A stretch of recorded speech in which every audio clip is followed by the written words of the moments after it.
Mbak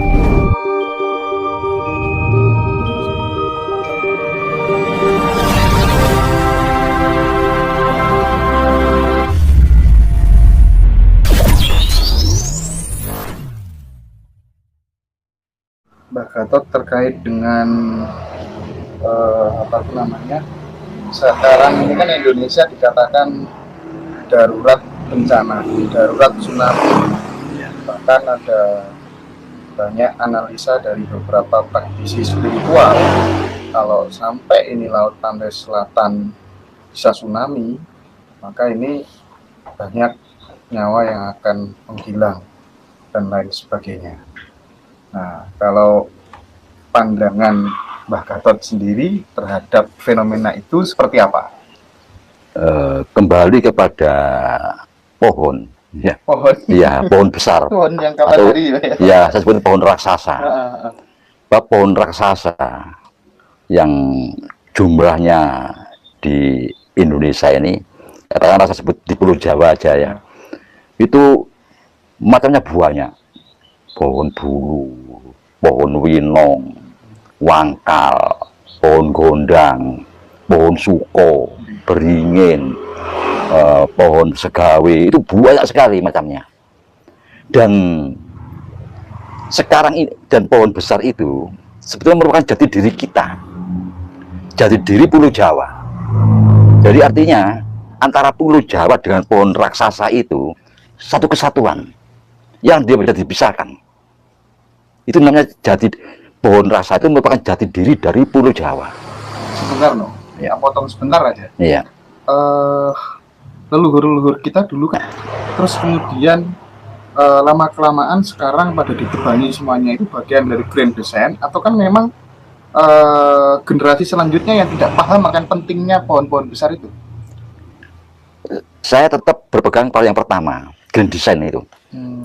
Grand design itu sendiri yang membuat anak-anak muda tidak paham. Dibuat tidak paham. Jadi maka saya sebutkan bahwa sampai sekarang kalau dihitung tidak terlalu jauh ya, setelah kita merdeka, kehilangan pohon raksasa di Pulau Jawa ini ya. Jadi gunung-gunung yang ada di Pulau Jawa, mulai dari timur sampai ke barat itu pondasi. Tapi di samping itu kita tidak bisa meremehkan pohon raksasa, di mana di lembah Pulau Jawa ini, kaki gunung dan lembah itu habis tidak hanya ratusan ribu, mungkin jutaan yang habis itu. Saat saya masih kecil, setiap dusun minimal ada 5 pohon raksasa itu. Ada 5 minimal. Bisa di punden ya, terus di mocopatan di dusun. Tiap pinggir dusun dikasih 2, satu-satu pohon raksasa itu. Juga di tempat-tempat khusus seperti balai desa, rumah bupati, atau kantor bupati, kantor kepedanan, itu ada pohon raksasa itu. Nah itu kalau kita hitung dengan luas Pulau Jawa ini, kita sudah kehilangan puluhan ribu, ratusan ribu, bahkan mungkin jutaan habis pohon raksasa itu. Padahal pohon-pohon raksasa itu merupakan jati diri Pulau Jawa. Jati diri. Iya, jati diri, satu kesatuan. Satu kesatuan antara pohon-pohon raksasa itu dengan pulau itu satu kesatuan yang utuh, tidak bisa dilepaskan. Nah, sekarang kita bicara tentang manfaat pohon raksasa itu atau fungsi dari pohon raksasa itu. Gunanya untuk apa? Ya, atau kalau lebih keren lagi dikatakan apa yang dikerjakan oleh pohon raksasa itu. Yang dikerjakan itu apa? Satu, beliau itu membentuk sumber air, ya, sumber air, mampu membentuk sumber air, ya. Kedua, dan sumber air itu air bersih, air layak minum. Kedua, akar-akar pohon raksasa ini mampu menetralisir air, sekeruh apapun dinetralisir menjadi layak minum tanpa proses. Ini kemampuan, ini ciptaan Tuhan ya, kemampuan dari akar pohon raksasa itu. Ketiga, pohon raksasa itu merupakan pabrik oksigen yang tidak bisa digantikan. Pabrik oksigen tidak bisa digantikan. Nah, berikutnya, pohon raksasa itu menjaga kontur tanah, ketinggian tanah dari permukaan laut. Dijaga, bahkan menambah tinggi, terus bertambah tinggi. dengan adanya pohon raksasa ini. Dengan hilangnya pohon raksasa, tanah itu menurun. Sekarang sudah turun berapa meter Pulau Jawa ini dari permukaan laut. Sudah jauh sekali turunnya itu. Sehingga air dari air hujan langsung bablas ke laut. Dan jalannya air hujan ini, ya arusnya itu lamban. Karena menurun kan, menjadi letter gini. Di samping tidak terserap oleh tanah, tidak ada teknologi alam yang menyerap. Apa itu? Ya akar pohon raksasa ini yang menyerap. Bablas ke laut dan jalannya pelan. Ya itu pasti banjir kan. Nah, dan akhirnya apa? Air laut terserap ke dalam. Terserap, masuk ke dalam. Terkikis kita. Nah, dan lagi pohon raksasa ini mampu menseimbangkan 4 unsur alam itu. Unsur tanah, air, udara. Itu diseimbangkan. Ada keseimbangan unsur di situ. Jadi betapa besar manfaat pohon raksasa itu. Tapi akhirnya satu persatu dipotong tanpa alasannya jelas. Ini kata-kata ini tanpa alasannya jelas. Atau mungkin kekhawatiran ini, kekhawatiran apa? Biasanya kalau pohon-pohon besar itu kan punden, Mbak ya. Ya. Punden katanya syirik lah dan lain sebagainya lah. Mungkin karena itu mungkin, Mbak. Nah, saya tidak bicara itu. Ya. Sebetulnya itu boleh dipertanyakan. Iya.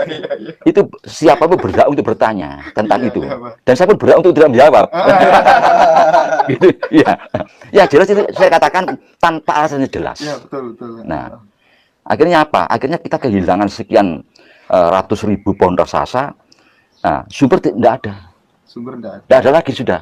Sumber-sumber air bersih tidak ada. Dan keseimbangan alam tidak terkontrol. Tanah menurun drastis. Makanya di kota-kota besar, Surabaya, Jakarta, ini penanggulangan banjir tidak akan bisa. Tidak bisa. Ya? Tidak bisa. Secara apapun. Tandon air-air Jakarta, tidak bisa. Nggak bisa Ya. Tanpa untuk menggantikan tandon air yang dibentuk oleh pohon raksasa, tidak bisa dituruni manusia. Teknologi manusia tidak akan bisa meniru. Tidak akan bisa. Gorong-gorong, tandon tidak bisa meniru. Ini alam. Karena pohon ini jati diri tanah Jawa. Menjadi semula. Kenapa? Kita mewarisi Pulau Jawa ini, ya, dari leluhur kita. Ini lengkap dengan pohon raksasanya. Lengkap dengan alamnya yang subur, yang indah, yang rindang, yang tanpa banjir. Ya. Makanya saya tidak setuju kalau misalnya ada para ilmuwan mengatakan kenapa kok ini candi ini tenggelam, Borobudur tenggelam karena banyak alam. Tidak, saya tidak setuju itu. Kecuali gunung meletus. Nah, tsunami tidak ada tsunami itu. Karena pada rasa kita masih lengkap, masih utuh, tidak mungkin ada tsunami. Dulu tidak mungkin, iya. Tidak mungkin ada. Kalau tentang itu bisa kita nanti bicarakan tersendiri. Tenggelamnya candi. Memang kita uruk gitu. Kita yang menyembunyikan memang. Menjelang mau dihantam oleh gitu iya, ada teknologi pengurukan. Yang itu ada mitosnya kan itu. Mitos ini kalau dibedah secara rasional akan ketahuan. Pada saat kita mau digempur dan kita tidak akan menang, kita uruk semua candi itu. Bukan karena bencana alam. Nah, kita memprediksi wah bencana alam. Ini akan terjadi lagi. Nah, oleh karena itu sekarang tidak ada cara lain kecuali kita mengembalikan alam ini seperti dulu, sebagaimana kita waktu menerima dari leluhur kita. Nanti kita mewariskan kepada cucu kita utuh seperti kita menerima dari leluhur itu. Kita berbuat tapi kita tidak menerima akibat dari apa yang kita berbuat, tapi anak cucu kita nanti. Anak cucu ya, waduh, kita bisa membayangkan kalau sekarang seperti ini 50 tahun lagi gimana? Andai kata tidak ada gerakan menanam pohon ini, iya. Besar. Karena pohon raksasa itu kan sangat mudah dicari bibitnya, sangat mudah. Tinggal mengambil bibit kecil-kecil itu kita pindah.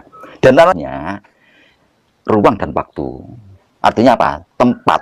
Tanah. Satu pohon minimal 300 meter persegi. Minimal satu pohon. Paling enggak 250 meter persegi. Harusnya perhutani sadar Nah. itu, Mbak. Menteri Kehutanan malah. Enggak, itu bukan di hutan, di lembah. Di lembah ya? Di Jakarta, di Surabaya, iya, di iya. Di kota-kota itu. Problemnya ya tanah itu. Iya. Nah, sekarang kalau satu pohon itu butuh lahan 300 meter persegi. Itu kalau bagaimana kalau satu pohon ini yang mampu memproduksi sumber air bersih layak minum dinikmati oleh 100 kakak dalam waktu 50 tahun. Iya. Berapa nilainya? Iya.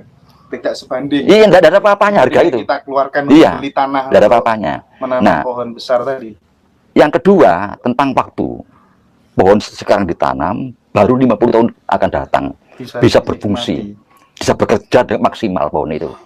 Membentuk sumber, di ketinggian tanah. Tapi memang bahaya itu 50 tahun akan datang. Bahaya itu. Bahaya besar yang akan diprediksi ya. Dijongkok bahwa akan pecah Pulau Jawa ini. 50 tahun akan datang, iya. Jelas akan pecah. Itu di Tiongkok sudah ada. Sudah ada. Nah, makanya kita harus hati-hati. Supaya tidak terjadi, sekarang harus kita tanam pohon raksasa itu.